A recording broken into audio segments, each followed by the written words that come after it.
நண்பர்கள் அனைவருக்கும் வணக்கம். நான் உங்கள் அட்வொகேட் கோபிநாத்.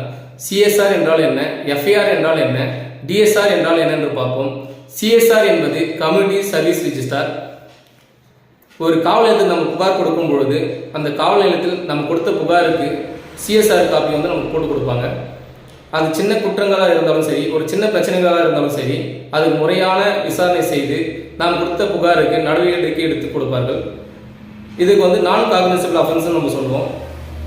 எஃப்ஐஆர் என்பது ஃபர்ஸ்ட் இன்ஃபர்மேஷன் ரிப்போர்ட்.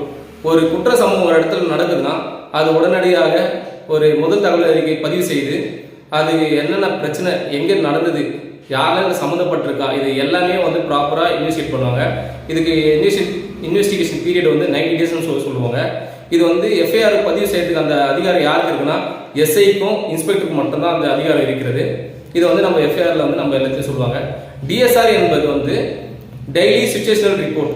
இது வந்து ஒரு ஸ்டேஷனில், ஒரு காவல் நிலையத்தில் டெய்லி வந்து ரிப்போர்ட் எடுக்கிறது. இது வந்து என்னென்ன குற்றங்கள் நடந்திருக்கு, என்ன சம்பவங்கள், என்ன வழக்குகள், இது எல்லாமே வந்து டெய்லி வந்து அவங்க ரிப்போர்ட் வந்து சேமித்து வைப்பாங்க.